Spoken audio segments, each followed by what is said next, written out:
Ada satu orang di antara kita mungkin tahajudnya 10 rakaat setiap malam, duhanya 12 rakaat setiap pagi, baca Qur'annya one day one juz, satu hari satu juz, malamnya one night one juz, satu malam satu juz. Satu keluarga di antara kita ini puasanya luar biasa Senin Kamis. Satu keluarga berpuasa Senin Kamis. Tak cukup puasa Senin Kamis, dia puasa Nabi Daud. Sehari puasa, sehari tidak, sehari puasa, sehari tidak. Tak cukup dia puasa Nabi Daud, dia puasa-puasa sunnah lainnya. Istrinya nutup aurat dengan sempurna, pakai nikob, pakai cadar, pakai purda, pakai manset, pakai kos kaki. Suaminya 5 waktu ke masjid tak tertinggal takbiratul ula. Anak-anaknya di pondok pesantren hafiz dan hafizah. Tiap pagi berinfak, tak pernah menggunjing orang. Quran terjaga, aurat terjaga, tahajud terjaga, 5 waktu terjaga, duha terjaga, Quran terjaga, puasa terjaga. Sempurna satu keluarga amalnya. Tapi sudah 8 tahun dia tak tengok ayah ibunya. Sudah bertahun-tahun dia tak nyapa kedua orang tuanya. Sudah bertahun-tahun dia tak berhubungan baik dengan ayah ibunya. Sudah berminggu-minggu dia berkelahi dengan ayah ibunya. Sudah berhari-hari dia bermusuhan dengan kedua orang tuanya.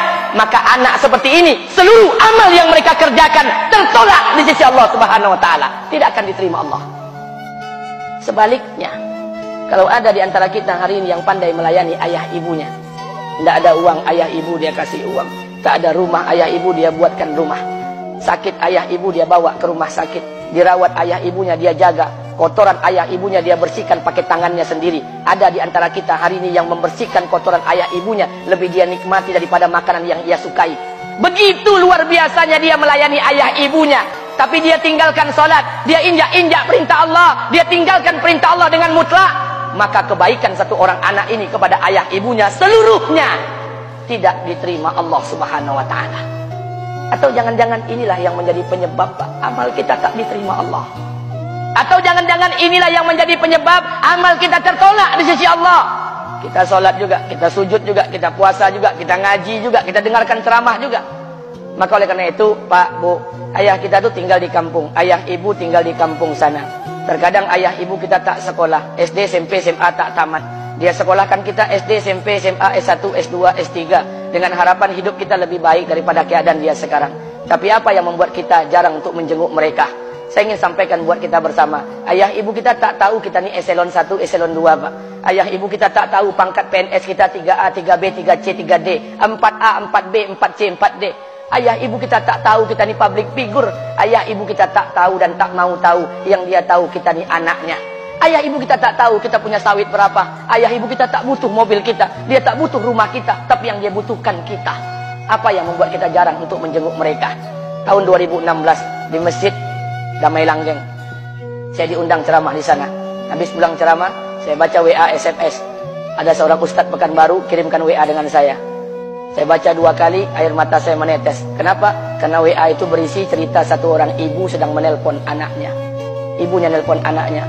Assalamualaikum nak. Waalaikumsalam kata anaknya. Kata ibunya, nak, sudah 1 bulan kau tak tengok ibu. Apa yang membuat engkau berhalangan nak? Apakah kau sibuk dengan pekerjaanmu?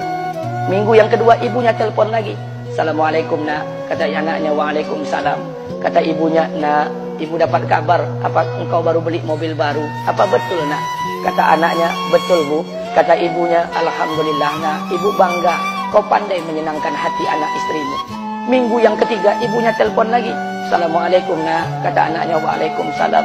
Kata ibunya, nak, ibu dapat kabar bahwa engkau baru beli rumah baru. Apa betul nak?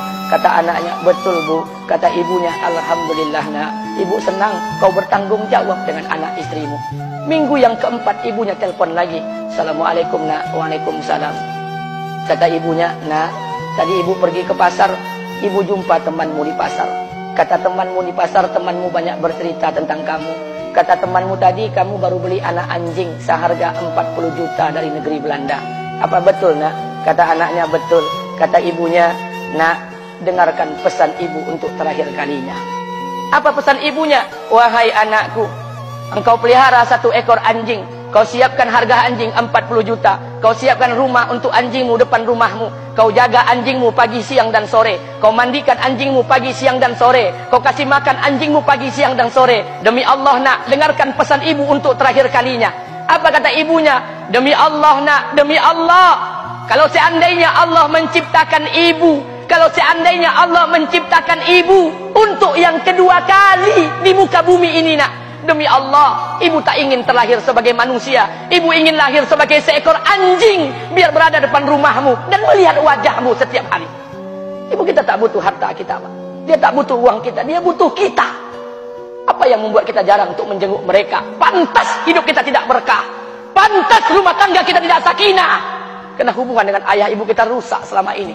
Masih ada kesempatan, masih yang jauh telepon, yang dekat kunjungi mereka. Demi Allah, kita butuh keberkahan doa mereka. Yang sudah meninggal, ziarahi kuburnya dan doakan mereka. Imam As-Syafi'i berkata, apa kata Imam As-Syafi'i? Manusia zalim, manusia bodoh, kalian tak tahu apabila ayah dan ibu kalian mengangkat tangan di malam hari, dia berdoa kepada Allah untuk anaknya. Doanya cuma sekali, malamnya cuma sekali, hanya sekali saja doanya. Apa kata Imam Syafi'i? Sekali doa ayah dan ibu kalian sudah cukup bagi Allah untuk menjadikan kalian anaknya berkah dunia akhirat. Hari ini berapa banyak doa ayah dan ibu kita, tapi tidak ada keberkahan buat anak mereka. Kenapa? Hati mereka tersakiti. Maka pulang, Pak, cari mak bapak kita. Kita punya rumah hari ini, Bu, kita punya rumah, punya harta, punya uang, punya pekerjaan, punya kekayaan, punya sawit. Kita jadi orang hari ini, jadi pegawai, bukan kena sarjana kita, Pak. Kita jadi orang hari ini bukan kena otak kita. Kita jadi orang hari ini bukan kena kepintaran kita. Kita jadi orang hari ini jangan-jangan kena keberkahan doa ayah dan ibu kita yang tak pandai tulis baca di kampung sana. Cari mak bapak kita, Pak. Demi Allah, kita butuh keberkahan doa mereka. Apa guna di kehidupan dunia sementara Allah tidak ridho dengan kehidupan kita? Pantas amal kita tertolak di sisi Allah. Maka pulang ke rumah, cari mak dan bapak kita yang masih hidup, duduk bersama mereka. Kalau seandainya kita tak bisa membahagiakan mereka, jangan pernah menyusahkan mereka. Kalau seandainya kita tak bisa membuat mereka tertawa, jangan pernah membuat mereka menangis. Demi Allah, kita hanya punya satu ayah kandung, kita hanya punya satu ibu kandung. Tidak akan ada ayah kandung yang kedua, tidak akan ada ibu kandung yang kedua. Harta kita cuma satu, ayah kita cuma satu, ibu kita cuma satu. Tidak akan ada ayah kandung yang kedua, tidak akan ada ibu kandung yang kedua.